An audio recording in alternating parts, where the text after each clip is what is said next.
And now back to your regular programming. If you speak better to yourself. You showed up for probably the dumbest conversation we've ever had on this show. Let's have that smile again. Tell me how that happens. Physically should not happen. Relax. If you say Give me as well. 3 times a day, God will line it up. He's just an absolute hack, and he gets his ass kicked by his teammates every week. It's just terrible. Welcome back to Hack City. Joe DeLeone and Sean Anderson, 2 former college football players from the University of Rhode Island. Today, we are going to be pitching trades that we think need to happen now before the start of the NFL season that are crucial for certain teams' success, as well as we are going to share what teams we think will win the Big 12. We're going to continue on for anyone wondering the exercise of shit or not shit for AFC quarterbacks. It was a fun exercise. The NFL Hack City channel, it's getting a lot of engagement. Nobody questioned the methodology.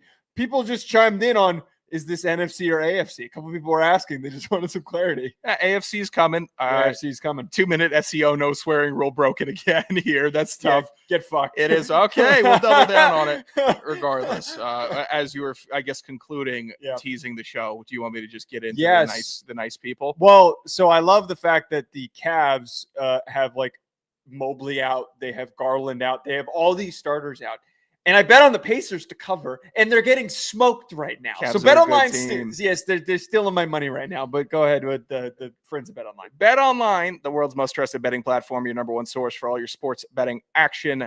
Here's what I'm going to do, Joe. I'm calling the shot, and I'm almost going to call. I'm calling a terrified shot. Calling the Celtics just roaring back against the Knicks here.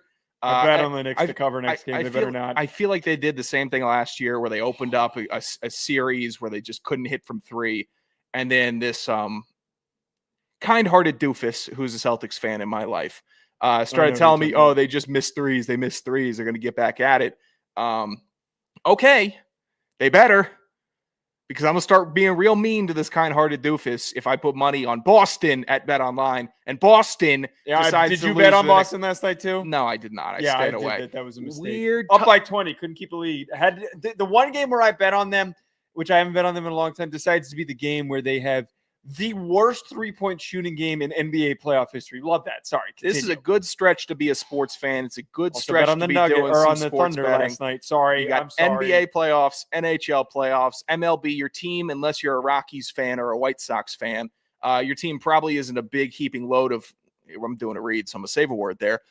So it's a good time. You just got off the draft. You got some good basketball going. Head to BetOnline. They got the largest selection of odds on anything from MLB, NHL, UFC. BetOnline remains the number one online source for your sports wagering info. Read almost done in between games. Head over to the BetOnline casino with all the top Vegas-style games, including poker and live casino. BetOnline, the game starts here. Sean, we are in this dead period before the NFL season gets exciting, but it doesn't mean that we can't have a massive trade that can happen before the year starts. There is now a runway, as we know what these teams were able to acquire in free agency. We knew what these teams were able to get through the NFL draft. They now have a chance to figure out what that final piece is. And there's a lot of guys that are out there that could be on the market, that could be on the move to be traded. So I'm going to start us off here with a trade that I think needs to happen before the start of the year. I want to see Jalen Ramsey, the corner for the Dolphins, who this one is already clear. We know that Jalen Ramsey is on the trade market. We know that the Dolphins have already established this. They've already talked to Jalen Ramsey. Jalen Ramsey is cool with it. Him going to the Cincinnati Bengals is a perfect trade-off for both sides. Ramsey gets to go to a team that is contending and trying to seem serious. The Bengals addressed a number of defensive spots, but did not fully address really, truly bolstering their secondary. A veteran like Ramsey who could play multiple roles for them, I think, is a significant missing piece. Now, the other part about this, I don't know if this is plausible because it's already a little bit of a crowded defensive line. You wouldn't do a direct swap. You would have to do Jalen Ramsey and some picks in order to make this happen. But you could ship off Trey Hendrickson as a part of this deal in order to get him out of town because he doesn't want to be there, apparently, if they can't get that deal done. Beating me to the punch a bit here. Jalen Ramsey joining a defense where the two other best defensive players, excluding Mike Hilton, are trying to get out of that defense, including Trey Hendrickson and Jermaine Pratt. I loved your pitch of Cincinnati, a team trying to take themselves seriously. I think they are trying. Signing Jalen Ramsey probably would be taking themselves seriously. I think Jalen Ramsey could be a guy to have a late stage reinvigoration through osmosis of being able to compete with Jamar Chase and T. Higgins all the time. I think that kind of puts him in a locked-in state where they like, I don't know if T. Higgins likes to talk as much, but Jamar Chase, he's going to talk a little bit, get Jalen Ramsey involved, and maybe you eventually have a defensive leader that is loud and proud in his football strengths. So I don't mind it. I'm kind of at the point here, Jalen Ramsey going to a team that is in the top 16 in the top half of the NFL. I think I could get pretty fired up about it. I think I'm in that spot where he's in a do no wrong unless you go to a total non-contender. And the biggest thing here at the Bengals is like, who is their defensive leader? That is like the biggest thing. We talk about how bad their whole defense was last season and how all over the place it was. Trey Hendrickson was the only like real rallying point, but you've got all these young dudes that were so inconsistent and such a mess. They didn't get the additions that it felt like they needed to acquire for their secondary. They don't have any top draft picks that came out of this class to play safety or to play corner. I know there's been a little bit of a projection here that, hey, you've got a corner who's towards the end of his career. He's not going to move as fluidly as he once did. He's a big guy. He could move to safety. Their secondary at safety, it stinks. That's where the biggest underwhelming aspect of the Bengals defense has been, is that neither Jordan Battle or it feels like Geno Stone have played up to what everybody has been hoping for them to, especially Jordan Battle. He has been extremely underwhelming. Imagine throwing in, I don't think Jalen Ramsey would be playing strong safety, but just throwing him into the mix of that DB room is something that they need. You know how I know they're bad on the defensive backfield? Who were the two names you mentioned? Their DBs? Jordan Battle and Geno Stone. No clue. That's how I know they're. You don't remember toasted. Jordan Battle when he was at Bama? It sounded familiar, but I couldn't place him in college. He was one of those Nick Saban, like really, cerebral, smart football player, but didn't really have the hips for it. Gotcha. You know what? You dropped a couple nuggets on me there. That is, they need help. They need help at defensive back. This is I can normally corners. name one a team. These are the That's corners: rough. DJ Turner, Cam Taylor-Britt, Dax Hill. Dax Hill, they picked up the 5th-year option. I think that there's like Cam Taylor-Britt has been fine, but imagine if you threw Jalen Ramsey in there. And I know Jalen Ramsey's not exactly the epitome of veteran leader. He's not the guy that you think of every single time that's like, oh, this is the player who sets the culture, fixes our locker room. He's a great player. But having a guy with as much experience as him, I think rights a lot of wrongs for how ass their defense was last season. Yeah, they need help bad, and they can't keep on playing the half good team, half bad team with the offense just being knocking down all the doors they want to. Defense can't keep one up.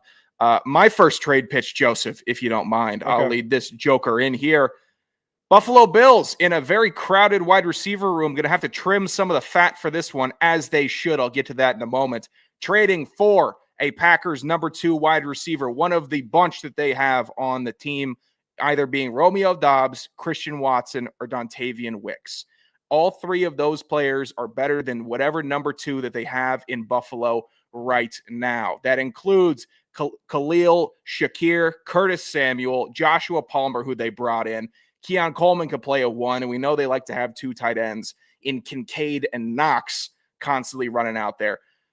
Wicks, Dobbs, Watson would help, and they surpass the almost scat back like wide receivers that the Bills have surrounded Josh Allen with, which may be good for scrambling, but I think with the reduced rate of him doing that, they need a guy who can actually play the wide receiver game top to bottom and not just a quick scamper yak guy. They need Dobbs. Great contested catch. Great at the point of attack.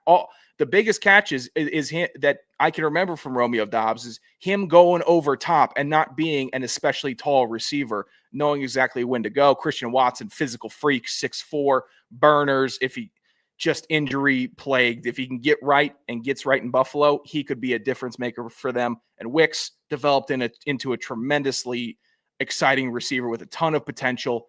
But that room in Green Bay is so full with more young talent Matthew Golden they bring in. They bring in Savion Williams in the draft also, and they signed Mecole Hardman. One of these number twos has to go, and Buffalo needs a better number two. It's kind of comical to look at this Packers receiver room because they have so many guys already. So many. And then they drafted 2 players, 2 that one Golden plays a role that feels like you already have established. Hardman, I completely forgot that they added him.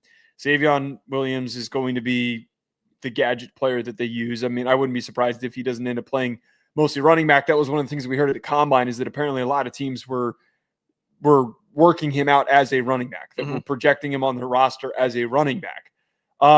You're just kind of saying F it to Brandon Beane's big storm off on that Bills radio station where he complained he didn't complain. He bitched out the hosts after they spent time evaluating the draft class and saying, why didn't they draft a receiver early? And he chimed in by saying, we had the most productive offense in the NFL. Why the hell do we need to get another receiver? Why is that such a big issue? You're just bypassing that? Yeah, I'll bypass Beane. And you know what? I get why he's uptight. You've developed and created a great football team. Great. We're sick of it, though. Make the step. Get to the Super Bowl. Don't even win it. Get there. Get past the big bad in the AFC. And then you can storm off on the radio hosts. Then you can have something to be proud about. Other than that, we're looking at a second-round exit Buffalo Bills team. At best, AFC Championship exiting Buffalo Bills team. You're also out on Elijah Moore, who they signed the other day. Dude, here's okay. He's one of those guys where you just constantly just like, oh, they signed Elijah Moore. You're in my wheelhouse. This is Elijah Moore's breakout year, everybody. This is going to be the breakout candidate, Elijah Moore. How many years in a row do you think we've been saying that? Did you see the Kyle Pitts? It's been twice this offseason. I'm sorry. It's been twice this offseason that there have been quotes from the Falcons coaching staff that have said, oh, yeah, we're really expecting big things from Kyle Pitts this year. I've been waiting for big things from Kyle Pitts. Y'all need to when you get asked a question about Kyle Pitts, if you're on that coaching staff, say, we're good. Pass. We'll see what happens. Excited for him. Yeah. That's all you need to say. Thanks for instilling that hurt in me real quick before I was about to jump in. Elijah Moore, that is one of the dudes where I was looking at him in college and looking at him working out next to DK Metcalf. There's a photo of the both of them shirtless. And I said, who's stopping this dude in the league? I thought DK was good. This guy might even be like slimmer, twitchier, everything. Really, really disappointed by that arc and that he hasn't been able to really figure it out. I think that if I were to like fantasy project this trade, Christian Watson would probably be the biggest just profile need, because they need – I feel like that there's no impactful speedster right now. Like, they've got some speed, but they don't have like an impactful deep threat like Christian Watson. But Romeo Doubs, I feel like he is the first one. If any of these guys like actually get traded, I feel like someone's going to get traded during the preseason. Dobbs, with the piss fit that he threw last year, seems the most likely to get moved on. I think just from that, and honestly, he after the piss fit, a new word, new term, love it, love the piss fit. After the piss fit, Dobbs seemed to just kind of settle in, get some targets, and not really be vocal for the rest of the year. So it seemed like he just needed to get it out of his system and then get right back on track, which he did. Surprising for receivers who throw piss fits. But if I'm Green Bay in that front office, I'd say, hey, look, I know you were disgruntled last year. Room's even busier this year. What do you think? How about Buffalo? You want to go to the cold? You're already kind of used to it here in Green Bay. Let's make it work. And I don't think there's a bunch of hostility either. I think it's just, if they can approach it as, look, man, you can go be a great number two. You're going to get buried here, which he will. Romeo Doubs get buried in Buffalo too. He will get buried. Find a way to get buried. No. He'll surpass the mud in Buffalo. All right, my second trade that I want to pitch here. Look, Giants did what they had to do. They took the best player available. I applaud that. I love Abdul Carter. I am so excited for what this defense becomes now that you have him. But you've already figured yourself. You have figured out an exit strategy on a player who has been incredibly underwhelming in Kayvon Thibodeaux. Kayvon Thibodeaux is not going to hit free agency just yet. You have the opportunity to trade him as this He has potential type of a player. This will Chase Young out. Sure, exactly. You could pitch him as a Chase Young BS like the Commanders did not that long ago when he clearly was regressing to a team that is trying to compete that needs a dynamic pass rusher thrown into the mix. You already have Brian Burns. You don't need to figure out how to deploy Kayvon Thibodeaux. Also, it was really funny on draft night when Kayvon tweeted about Abdul Carter and was freaking out. It's like, Kayvon, man, I don't think you understand what's going on here. I don't think you're getting this one. I don't think you're totally we need to have a real conversation here. What this means for you. This is a pick this is the craziest thing. Reality has not set for Kayvon Thibodeaux because not only did last offseason they go and trade for Brian Burns, that should have been the first, hey, antenna up. They don't think I'm doing a very good job. They had to go get a already established star at the position. Now they've drafted a guy that's been considered one of the best edge rushing prospects to come out in some time. You are going to be watching him from the sideline. So in order to not waste his presence and more importantly, to recoup value instead of just watching him walk into the sunset and go, sign a contract with the Eagles or the Cowboys and win a Super Bowl or the 49ers or some shit like that. Yeah. Trade him now. And I think that the team that you trade him to is the Green Bay Packers, who they have been a notorious franchise for penny pitching, it feels like, with edge rushers. They've also had like this very just weird general strategy for some of these guys that they've drafted with Rashawn Gary and Lucas Van Ness. I think that you have the opportunity to bring in a nice rotational piece into the mix for an already pretty athletic defense. They paid Gary, who was going to be my initial pick, for just a straight up swap. You trade Thibodeaux to get Gary back. But why would we? Well, because that's what the Giants would do. How about we'll give you Lucas Van Ness for Kayvon Thibodeaux? How about that? Why don't we don't want another? What are you doing? Because that's what the Giants would do. We don't need why would you draft at the end when you had it? Come on, hey, I'm thinking now. If you're offloading Thibodeaux, you need to replace Thibodeaux. You need to replace his spot on the D line here. I mean, and very quickly share how I got bamboozled in Madden, by the way, by the computer. What? So this made me think of this. I'm the worst. I'm normally very good at orchestrating trades, but the computer system in here completely effed me. I traded away Garrett Wilson for a first round pick. It immediately accepted it. I realized that was a mistake. I should have tried and see what I could have milked the AI for. Yeah. Got the third overall pick. I spent the third overall pick on a guy who had a bronze dev trait, who was the 50th highest rated prospect in the draft class.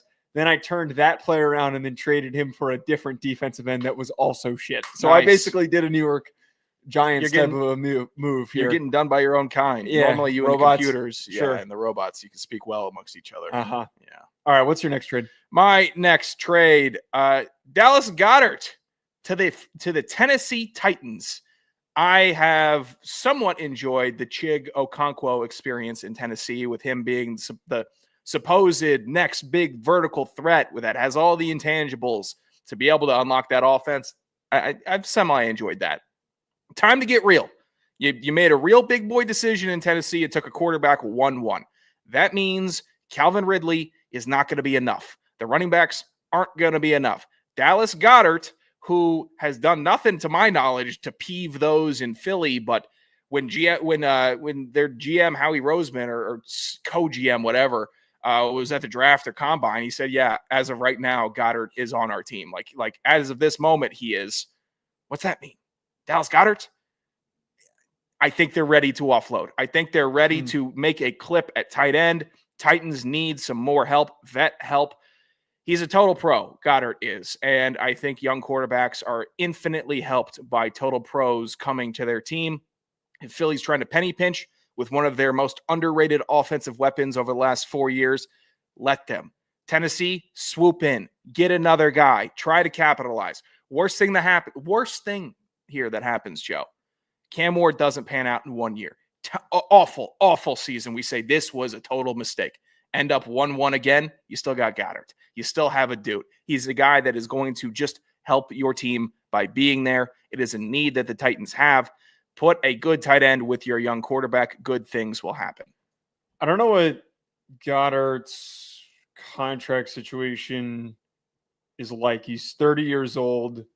It looks like it's a 4-year deal, but when did he he's an unrestricted free agent in 2026. So that's kind of the risk here of trading for Goddard. And it's probably why there was a lot of speculation this offseason that Goddard could get moved, is that if you can't come to an agreement on a new contract, you just move him to somebody who needs a piece. If you're the Titans, you can make this deal happen for a day 3 pick in next year's draft. I think that this is a great move. You have the opportunity in a very shit division with a lot of inconsistency and an opportunity to hit the ground running, establish momentum, shock everybody.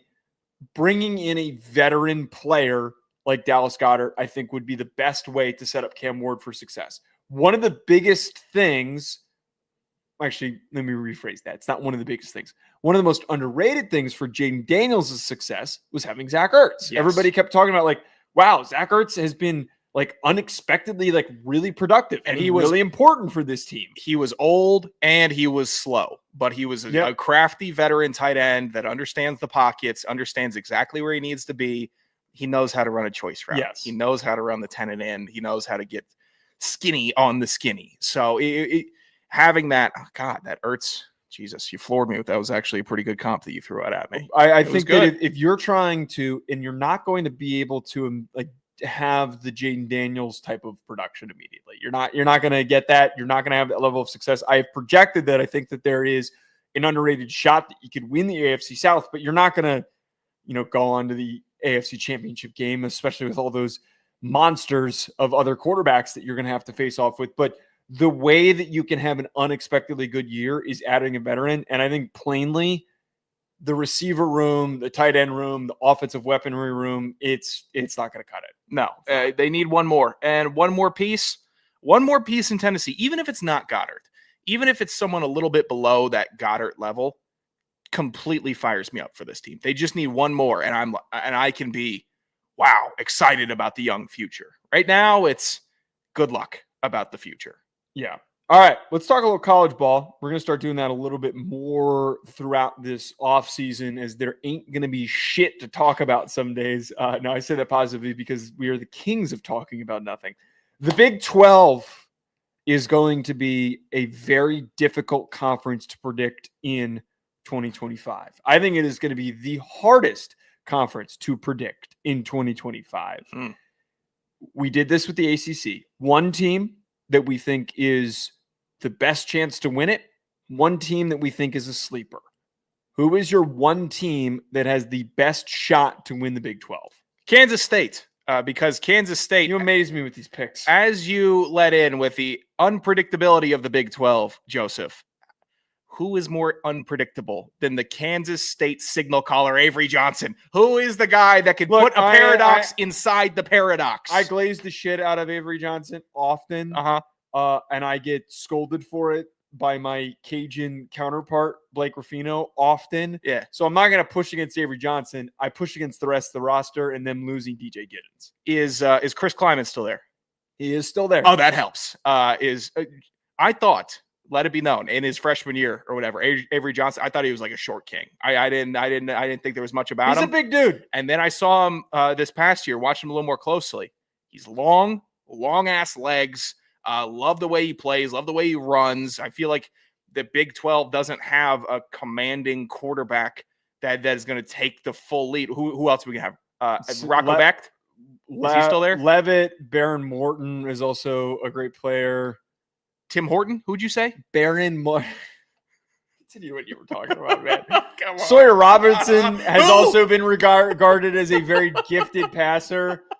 Jalen Daniels is still at Kansas, by the way. Sawyer Robinson is a freaking kindergartner misremembering his book reports on the freaking Swiss Family Robinson and Tom Sawyer. That's what we got here. Noah Fafita is also still at Arizona. You know what? I take it back. Arizona, Noah Fafita season. That's who I'm sure Alec Bowman might have another year. No, he doesn't. All right, continue what you were saying about Kansas State. Yeah, I think in an unpredictable, and last year was a great example of this new Big 12. It was great football, very entertaining to watch, fun teams, always, but they didn't have the stars. They don't have the stars this year. Kansas State has the closest thing to it, and the coach that I really, really respect, especially seeing the transition, the jump from FCS right to the mix and seeing what Kleiman's been able to do in the thick of it. He hasn't flinched once. I like him. I like Kansas State. This is my safe pick. Well, that's my problem with it. It's so safe. They're the team that's always guaranteed to finish 9-4. You know, 8 and 10 wins. 10-3 at the end of the season is accomplishable. I think their over under spots was 8.5. Yeah, 4 spots outside. They just didn't have an offseason to me that screams a team that's going to go on to win the conference. My pick for this is Texas Tech. I loved watching Baron Morton, and I think that he has the experience now, 3rd year starting, contributing at quarterback. They're losing Taj Brooks, but they had an insane portal haul. Their offensive line is massive. They brought in a bunch of FCS All-Stars. Cole Wisniewski from NDSU was one of them. Zambrano from Illinois State, the tackle, is one that they brought in as well.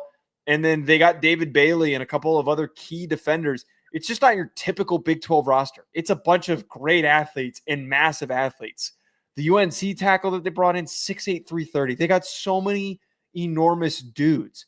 I think that there is going to be a fall off for a lot of teams like BYU, like Iowa State. There is going to be a return to reality for some of these programs. And I think that this is now the time for Texas Tech, who finished the year pretty strong, to finally win the damn conference. You know, the second highest in the Big 12, I think, for win totals right now, 8.5. Jesus, yeah, top 3 transfer class with several impact players in the trenches. Yeah, you're not off there. I'm fine with Texas Tech. I don't know. I never know what to expect at Texas Tech. Every time they're one of those teams where I default to good, and then sometimes they drop an egg where I'm like, what?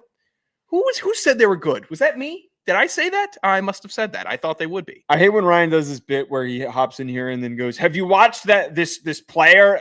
I'm still getting through other players, man. There's a lot of players to watch. There's thousands of them. I have not gotten to him yet. God, who's your unexpected pick, though? I'm sorry. Ron's comments are even more startling than Ryan's. Sean trading. What does that mean, Ron? Is Sean trading Joe for All right, Parrish? stop reading his comments. Just stop reading. Did I miss a story here? No, I have no. I'm saying I don't understand it, and it's distracting. And we're having we're talking.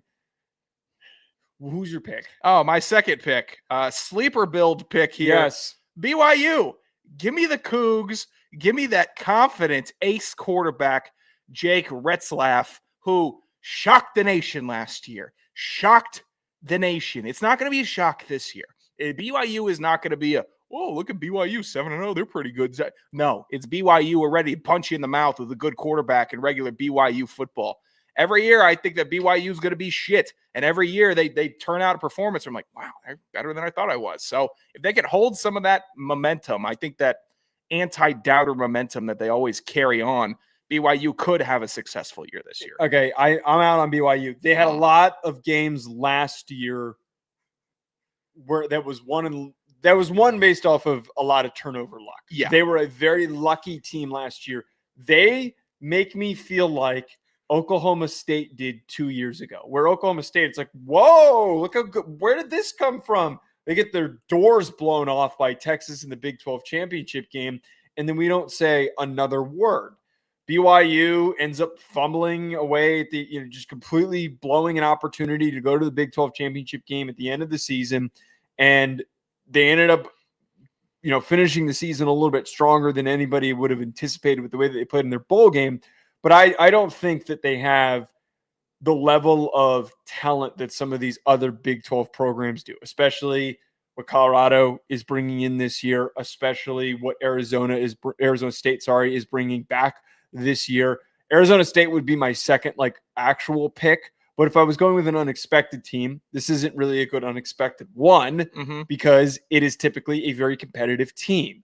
And the team I'm talking about is Utah.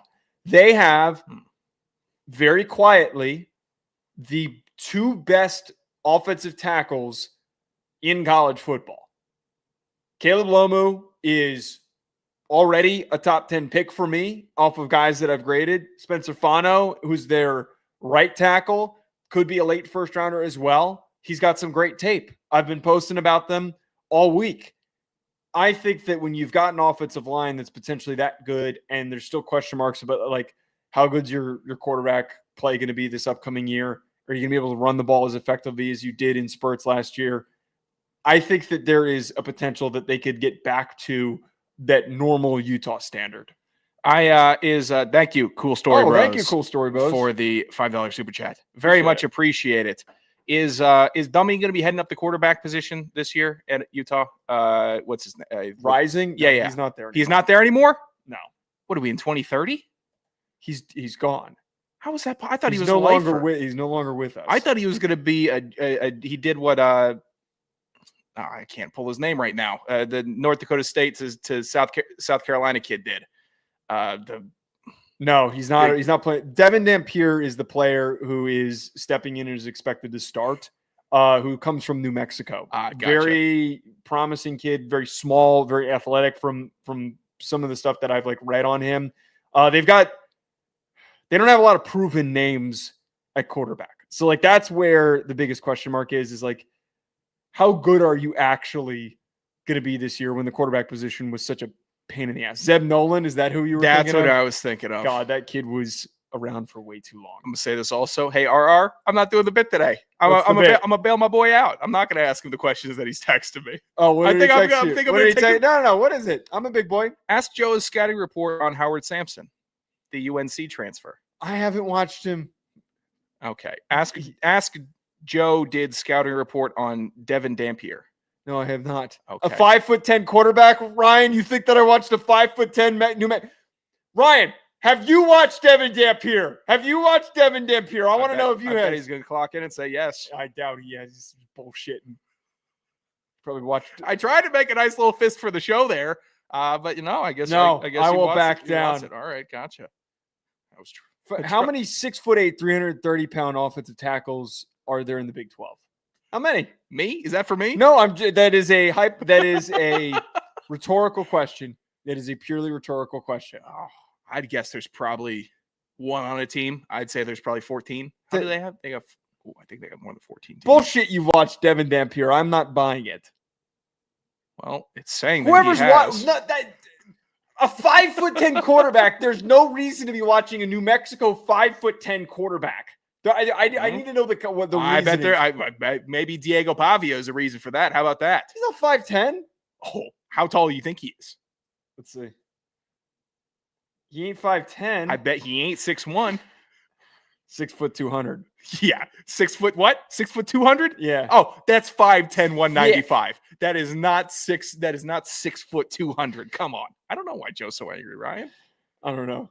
I hate when Ryan commented the thing that pisses me off that he loves to do, where he says it could be worse. You talk about football for a living, and he gets me so worked up when he does that.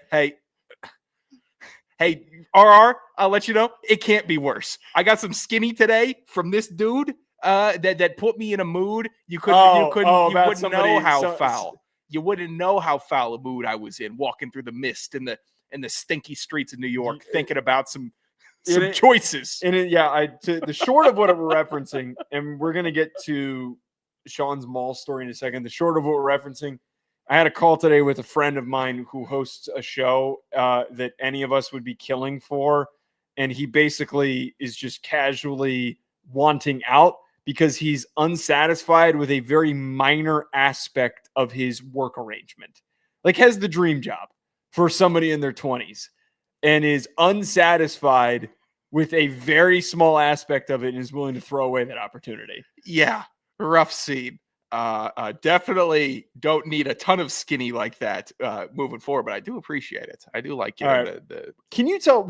I saw that you put this in the notes. Uh-huh. What do you mean you saved a life at the Jersey City Newport Mall? Well, let's break this thing down. All right. Okay. So this past Saturday, beautiful, gorgeous weekend day in New York City. I was accompanied by Joe. We had some lovely bevs. We had a good meal. Then we meet up. You were accompanying me. I wasn't accompanying you. We were all accompanying each other at a nice family brunch. You came to my family's brunch, and then we enjoyed the weather, and I complained to you that it was so nice out. It was so beautiful. It was 80 degrees. We were sitting out in the sun. We were enjoying some nice drinks outside in a quiet area. It was good. I yelled at a guy who was honking, Yeah. and everybody turned and looked at me while I yelled at this guy while we were sitting there. That was uncomfortable. And we were forced to go to a movie because one of our friends really wanted to go to a movie on the nicest day that we've had in months. Gorgeous day, 75, light breeze. It was going well. There might be rain scattered in the eve.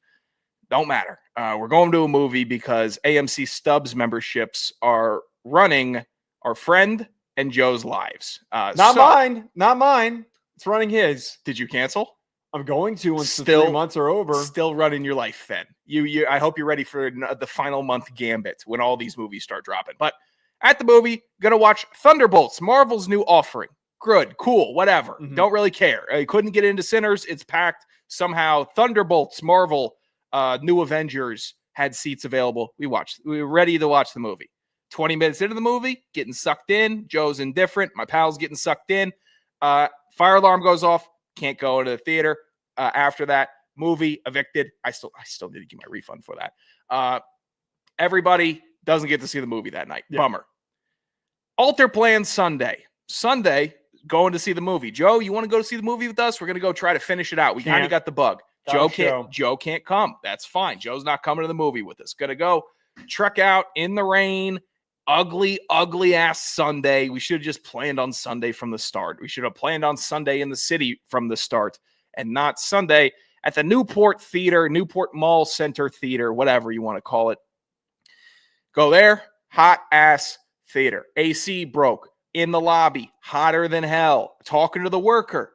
Hey, do you think, because I'm thinking, it's a dark room. I know they got a projector. I know there's lights. I know there's science of why it would be hot, but movie theaters tend to run cold. I don't know how quickly the AC's been turned off. Ask the nice lady, hey, is it hotter in the movie theater? She kind of takes a beat, looks around, see if her manager's watching. She says, it's much hotter in the theaters. So I'm so glad I didn't get sucked into this the second time. We have to punt. Again, raining. Just ate in an Uber to the theater. Really in a bad mood. Go down to, the main mall, area. You guys go to like the food court? I would have just gone and messed up the Chinese buffet in the food court. My friend was working on a calorie deficit, and he was trying to. This is the worst part about. He had 400 remaining for popcorn and a light snack. You should have made him sit there and watch you eat the Chinese buffet. That's what I would have done. I said, you have ruined my weekend. You have sucked me into 2 shit movies that we haven't even gotten to see. This is following the story as we were finally leaving the mall. Post big event, big hero moment for Sean.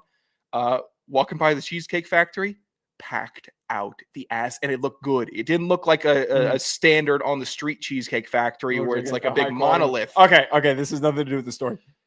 Should have gone cheesecake. But we're kind of sitting in the waiting area. There's chairs in the mall. There's a big group of like 20 chairs sitting down, parched, pissed, not watching Thunderbolts, which I shouldn't really be mad at because I detest new Marvel. But the first 20 minutes were good. Sitting down, I'm like, all right, I gotta go get a drink. I'm in a movie state. I need to go get a drink. At the Coca-Cola refreshment zone. They have a couple because you need to have a branded area for your vending machines now in a mall. I'm walking over. I'm like, all right, I'll go get a Powerade or a water or something. I see they have a card reader. Bang. In front of me, nice lady trying to use the vending machine. She's doing good. She's got cash, but she's taking a while, like taking a surprising amount of time. Then I realize, she doesn't know how to use vending machines. Again, nice lady, I believe, from India, Pakistan, maybe, in that area. So she's got cash. She's got ones. She keeps on putting it $1, bang, $2 in, $3, and then she's trying to hit the buttons. She doesn't understand the price on the screen. She doesn't know how to get the price of the drinks because they're not listed in the vending machine. Turns around to me. How does this work? And I said, okay. I started explaining her how a vending machine works. And it's, what do you want? She wants a smart water. $4.75. You need $2 more, ma'am. You need 2 more. pulls out 2 more ones. What now? I tell her, now you push the button for the smart water. Big arm goes up, pulls the smart water down, puts it out.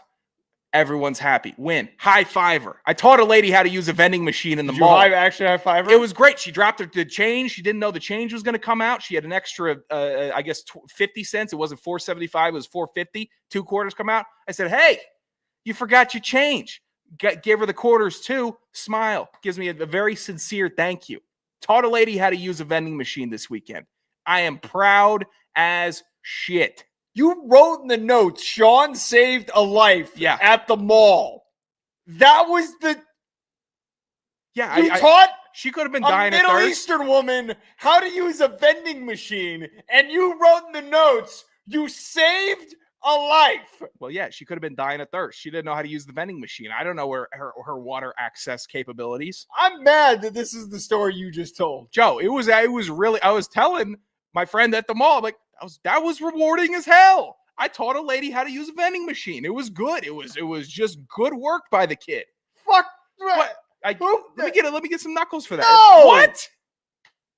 I would have walked to the next vending machine. I wouldn't have helped. Also, what do you mean? Well, you can't put in here that you saved a life. Oh, I did. Her life is altered forever. She now knows how to use vending machines. I bet she forgets and doesn't know how to use it the next time. Because now she knows how to search for the price. She knows that she has to hit the button for what she wants to see the price if it's not displayed. And then she puts the money in, as much money as she needs for it. When that arm went up to go get that smart water, I let out a Mike Breen bang because I was fired up. It was a momentous occasion. The rug pull that you just did on me, I thought that you were going to tell me she was choking. I thought you were going to tell me that you didn't know how to do the Heimlich, but you still pulled it off. Mm-hmm. None of those things. None. You helped a woman spend $5 on a vitamin water. It's smart water. Oh, smart water. Okay. Hey, that's a dumb. win. I'm good telling for you. I'm happy for you. That was good work in public. I'm glad I didn't leave this apartment. Because if that was the highlight of my weekend, I would be really upset with myself. You know what? That moment, probably on the Mount Rushmore of weekend highlights from Friday at 4 to Sunday at midnight. That was a top 4 moment for my weekend. Depressing. I'm telling you, it was like, I'm kind of like understanding the thrill of teaching a kid how to ride a bike or being a coach. And I would have been a hell of a coach. I would have been climbing in the coach rankings. Yeah. Okay. Anyway, I could have started at high school. If I started at high school in 2020 when I graduated, I'd probably be at a P4 school right now. I'm that good. This is unbelievable. Down Bad Dudes, where we talk about mostly dating relating stories, but I sent this to Sean. No idea if this is real or not. Found this on Twitter.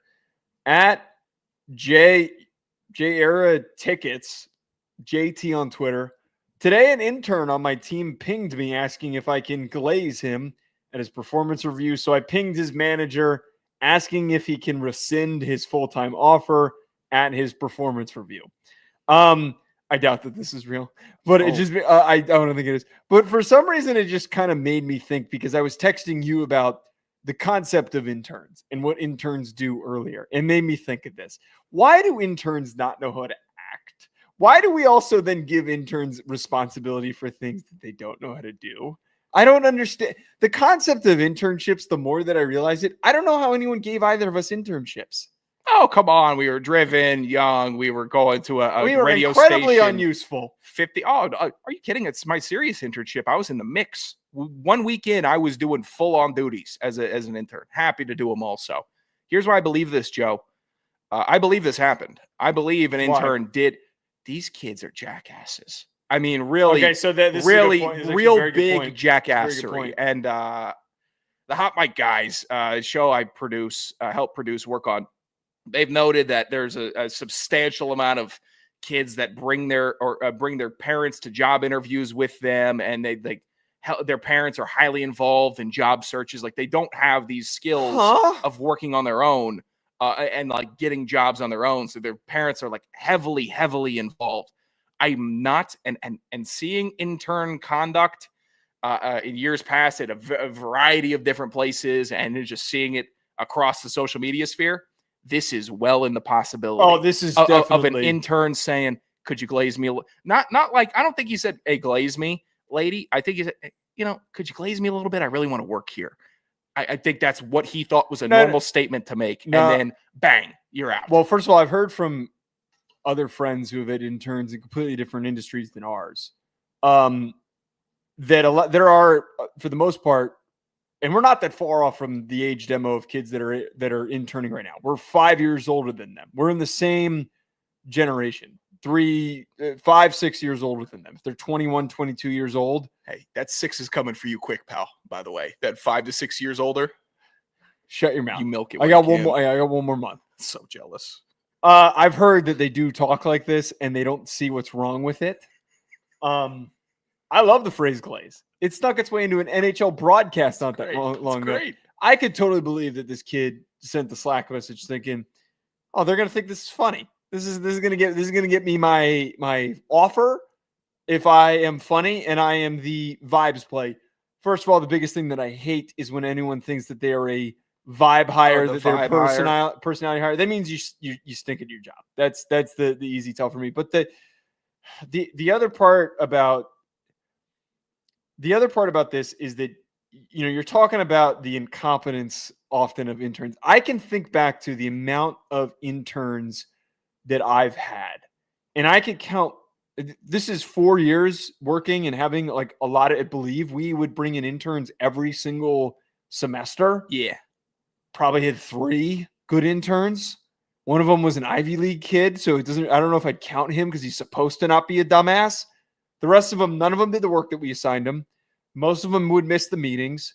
Most of them, if they came into the office, would just sit there and not doing anything and wouldn't even offer to help. And they would just talk to each other the whole time. So yeah, no, I do kind of believe this.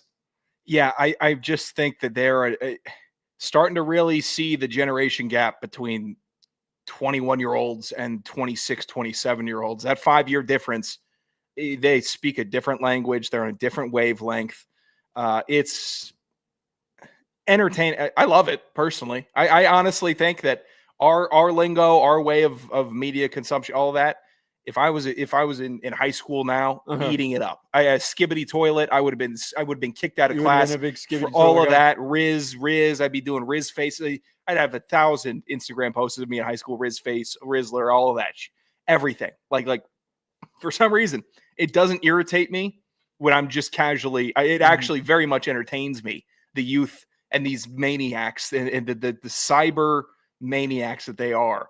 The way that they talk really cracks me up, and I can't really. It's very unhinged. Criticize it. It's super unhinged. Maybe that's why I like it. I hope this kid said that to his manager. All right, let's get to the hack bag. 201-834-4308. This is the hack bag. The mail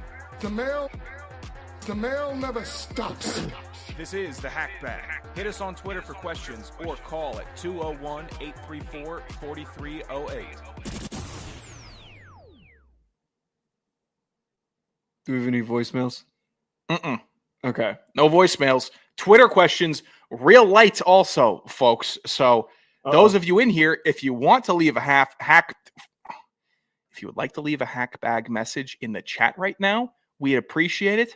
I'm going to go to an Alvin and the Chipmunks question from Chester. Is Alvin, Simon, or Theodore your favorite chipmunk? Oh, I thought this was going to be. Do you know what I'm?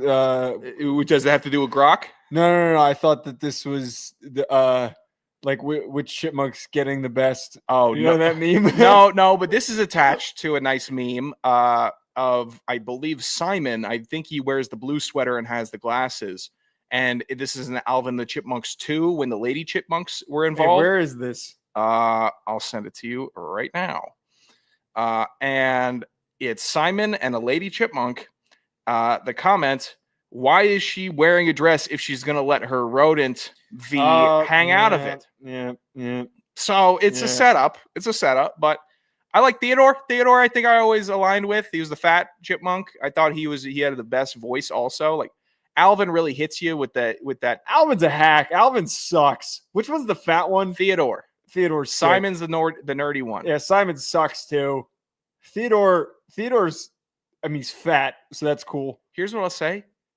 Ethan Hawke or Ian Hawke, whatever his name, he acted his ass off in that movie. Did he? All right, that's the character of his name of his character. Acted his ass off. Yeah, sign me up. Sign me up for the Fat Chipmunk. I'm a big Fat Chipmunk fan. The other two stink. Dude, I saw a pigeon that I thought was not 15. I thought I saw a 12-pound pigeon the other day. Why didn't you get a picture of it? I wanted to grab it. That's why. Dude, you can. I don't need to, though. I don't need to go Imagine picking up if you New picked York. him up, brought him into the office. You would have made everybody's day. If you I brought don't him think into I'm the making office. people's day if I David Blaine a fat pigeon into the office and just open up the coat and here it goes and just drops ka-thunk. And it's just shitting everywhere, dirty as hell. No. What am I gonna wash it? You know what? No, I you could take it in my. You can't do that. You can't do that. No, you gotta just very delicately just you come out the elevator and you're holding them, you're cupping them. You're just like, hey guys, I brought it's bring your dog to work day. I don't have a dog, so I brought this fat pigeon I found. So I've been showering in the office in the mornings. Oh. Weird situation being butt naked at work for even just for about 10 minutes. Okay. Very weird. I hope that it's not in your office. No, it's at the gym at the bottom. Sure. But on the bottom floor. I'm sure. If I had the fat pigeon, I feel like I'd have to bathe it also to make sure it's clean. Because I'm not going to bring a a shower. dirty... How open is the shower in your office? We got like 8 stalls. Oh, there's or stalls. Eight, it's not like the football locker room what? showers. Could you imagine? Really set the tone with the. And here comes the fat cats, the media boys. It's just. We got some questions in the YouTube chat. If you're listening on audio, feel free to catch the streams on YouTube. Hack City there. Ron, Simon and Joe look a lot alike. Oh, I never put That's that not together. a question. It's a comment. I never put that. Shut together. up, Ron. I might have a new comp. That's great, Ron. I don't. Question from friend of the show, Ryan Roberts. Hackbag. He's not a friend of the show anymore. Where does Thunderbolts rank Enemy amongst number one? Does Thunderbolts rank amongst the best Marvel movies? Right, we didn't see it.